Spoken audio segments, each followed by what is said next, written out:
Hello there. So, you want to make an epic adventure video. That's awesome. Well, I'm going to give you some tips to help you tell your story. I personally have been making adventure videos for about 15 years, creating content for the Travel Channel, Men's Journal, and a lot of other outlets. But right now, my true passion is making videos for this channel right here. Hey, how's it going? My name is Ryan Van Duzer. Are you ready for an adventure? My approach to filming is very run and gun. I don't storyboard beforehand. I just go on the adventure and whatever happens, happens. You see this amazing sunset? You see this amazing life? It's a good day. It's a very good day. In my videos, it might look like I have an entire production team with me, but it's usually just me out there. And in this video, I'm gonna cover gear, filming techniques, and other tidbits that'll help you create your own awesome adventure videos. First of all, the entire point of going on an adventure is to get outside, to enjoy Mother Nature, to challenge yourself both physically and mentally, to sleep under the stars, to disconnect from technology, right? I say all of this because the adventure always comes first. Let's go! The second goal, at least for me, is to document it. Now don't get me wrong, I love sharing my adventures with the world, and my entire mission is to inspire you to get off your couches and challenge yourselves. Good morning everybody, good work, good work! But documentation should never get in the way of enjoying the moment. It can be a tricky balance sometimes, and sometimes you can do both at the same time, film and enjoy. But sometimes it's best just to put the cameras down and enjoy Mother Nature at her finest. It's time to turn off the camera and just sit here and just be here. Goodbye, everybody. You don't need the best cameras, and you definitely don't need to spend a ton of money on camera gear. Now, it's easy to get wrapped up in all of the latest and greatest, but the truth is, unless you have an unlimited budget, you'll never be able to keep pace with all the new stuff that is constantly coming out. Just check it out. Going to these websites just makes my head hurt. There's too much stuff in the world. For my kit, I emphasize small. I love all of my gear to fit in a carry-on size bag, and the reason is it's no fun to go on an adventure and be lugging really heavy equipment. Small camera, small, small, small. Small drone, small tripod, smaller tripod, small microphone, and this camera is also pretty small. Check it out. I have done multiple adventures with just these cameras, and as you can see, it pretty much fits in the palm of my hand. I'll put a link in the description of everything I use for all of you tech nerds out there. Deal? The best part about small cameras like this is that they fit in your pocket, which makes them very easy to get out if you want to capture that spontaneous moment. Go away! Get him! Get him! And let's face it, when you're on an adventure, you don't know what is going to happen. So it's great to have a camera right at your side that you can pull out and hit record at any moment to capture the shot. Whoa, look at this guy. You're cool looking, bud. Please tell your buddies not to bite us tonight when we're sleeping. Covering all the angles.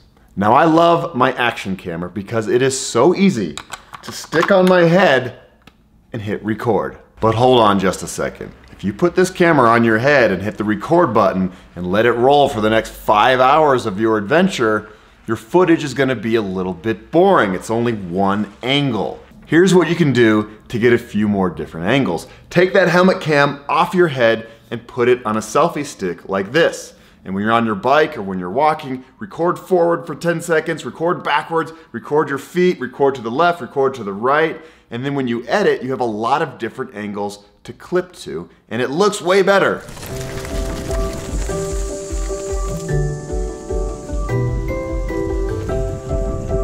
To further mix up your shooting, I like using these point and shoots. This is the Sony RX100, and what's great about these types of cameras is you can zoom in. Zoom. The great thing about a little bit of a zoom is you can get a little bit closer to the subject that an action cam just can't do. You can also do a little bit of rack focusing to get those stylish shots. And what I really love about these kinds of cameras is sticking them on tripods. And what I'll do is I'll stick it on a tripod, I'll hit record, and I'll run back or bike back and then run in front of the camera and do that over and over and over, and it makes it look like I have a camera buddy with me on the adventure, when in reality, I just have a little tripod. I would never forget you. No way. Come on, let's go. The audio on these point and shoots is usually a bit better than an action cam, so you can use this for an interview or your just self-style vloggy talk. You know what time it is? Burrito time.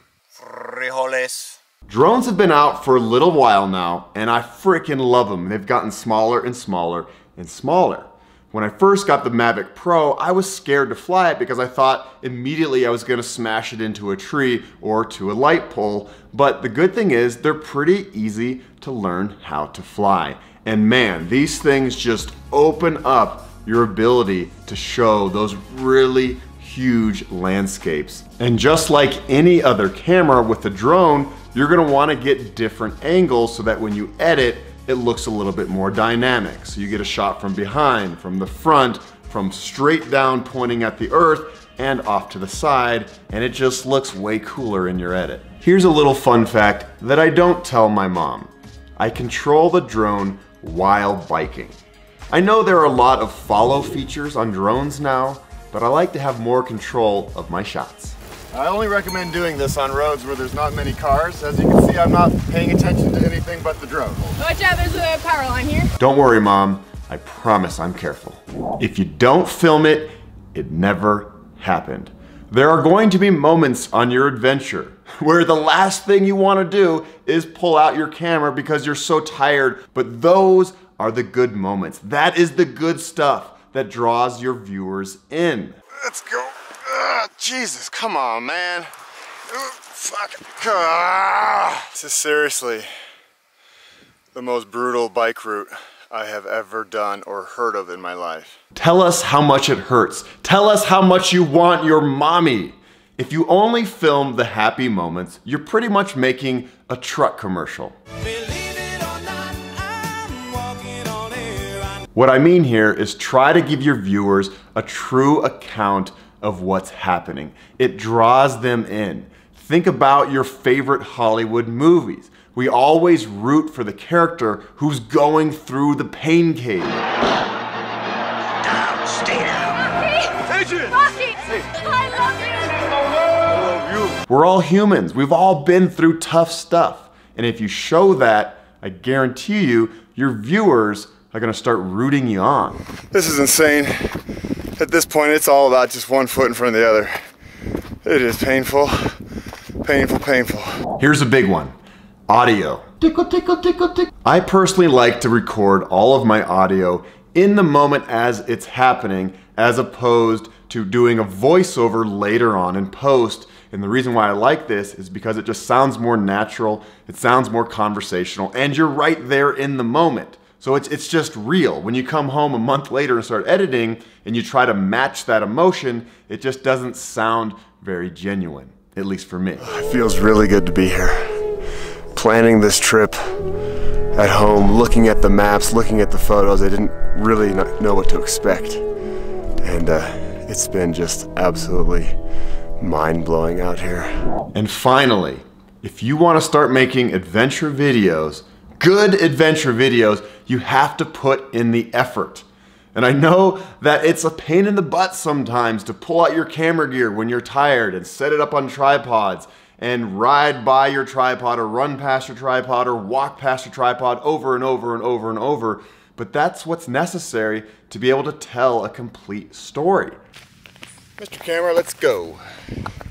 But I promise you, if you do this, you'll be well on your way to 1 million subscribers. Or maybe 35,000-ish. Please like and subscribe. Help a doozer out. And as a bonus tip, always bring lots of extra batteries. I know there's some solar panels out there now, but I find it just easier to bring lots of extra charged batteries. Depending on your adventure, you might be able to charge up every now and then at a truck stop or a cafe. But there is nothing worse than being out in the middle of nowhere in a beautiful area wanting to record and you have no batteries. So these, even though, you know, it's a lot, it's still pretty small. I'm not gonna get into editing here, but if you get a variety of shots in the first place, it's gonna make editing a lot more enjoyable and a lot more fun for your viewer. I really hope that these tips help you in some way. I've been making videos for a long time and I'm still learning. I have not made the perfect video, and that's what keeps me motivated to keep on creating content and going out there and having fun. And fun, my friends, is the #1 goal. Even if you're out on an adventure in a rainstorm and you're kind of miserable, it is always better than sitting on your couch eating cheesy poofs. I love cheesy poofs, you love cheesy poofs. It is a beautiful summer morning, and today we were heading up to Royal Arch. Oh yeah. Also, you don't need to go somewhere exotic to make stunning adventure videos. I started my career going on backyard adventures for public access TV. The point is just to get outside, maybe alone, maybe with friends, and enjoy Mother Nature. Near. Far. If you want to check out my adventures, please like and subscribe. I have all sorts of fun stuff. Woo! Thank you for watching, and we'll see you down the road.